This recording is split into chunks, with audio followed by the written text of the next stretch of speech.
қоғамда қалыптасқан кез келген құндылықты ұстанушы адамдар ол құндылықты шектен тыс махаббатын асырып немесе жаңа көз соқырлықпен ұстайтын болса, ол өзіне және сол айналасындағы зиян береді.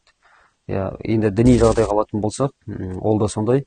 Пайғамбарымыз саллаллаху алейхи вассалам айтады, орта жолды ұстанушылардан болыңыздар дейді. Яғни кез келген діни жаңағы нормаларды сақтаған кезде төмен тастап қоюға болмайды. Яғни жоққа шығарып өзін жаңағы немесе жасамай қойып деген сияқты жаңа принциптерді немесе асыра сілтеуге де ол да болмайды. Яғни ортасын ұстану керек. Пайғамбарымыздың заманында болған ғой, сахабалардың оқиғасы. Бір сахаба айтады, қысқаша айтатын болсақ, өмір бойы мен жаңағыдай үйленбей өтемін дейді, құлшылығыма зиян болады, әйтпесе онда бала шағамның жаңағы қамын жасаймын деп. Екіншісі, түнімен ұйықтамай құлшылық қыламын дейді. Үшіншісі жаңағыдай өмір бойы ораза ұстаймын дейді. Бұл хабар пайғамбарымызға жеткен кезде үшеуінен де қайтарған. Яғни мен үйленгенмін де дейді. Мен түннің бір бөлігін ұйқымен өткіземін дейді. Және бір күн ораза, бір күн жаңағыдай аузым ашықта болған деп, яғни орта жолды бізге көрсетіп берді. Сондықтан діни құндылықтарды, жалпы діни сенімдерді ұстанған кезде біз өмірімізге өміршең қылып оны қабылдағаннан кейін, бастапқы кезде адам эмоциялық түрде қабылдау мүмкін.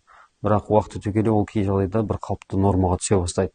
Сондықтан мынау діни түсінік жұмысы өте маңызды. Халық арасында болсын, жаңағы діни ғибадат ететін орындарда, арнаулы мекендерде болсын, осы халық бірінші жаңа дінге қабылдап, діни құндылықтарды жаңада алғаш орындап келген, әсіресе осындай жастарға дұрыс бағыт бағдар беріп қалыптастыру өте маңызды.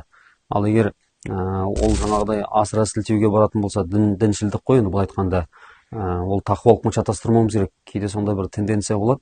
Менің өзінің жасап отқан субъект діншіл деген бір тақуалықпен санайды. Анау харам, мынау болмайды, мен сондай бір тақуалық деңгейдемін деп ойлайды да.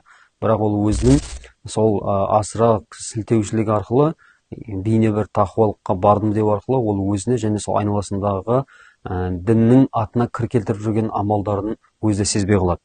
Оған барып түсіндірген кезде де өте қиын. Өйткені бұл идеологиялық жұмыс қой өте. Сондықтан бұлар енді көп жаңағыдай сауаттылықпен, ұстаздықпен жаңағы келетін дүние ғой. Кез келген осы діни жаңа өміріне адам шешім қабылдайтын кезде қорыта айтатынымыз жаңағыдай қатты эмоциямен немесе жаңағыдай қатты бір асыра сілтеушілікпен кіруге болмайтындығын айтқымыз келеді.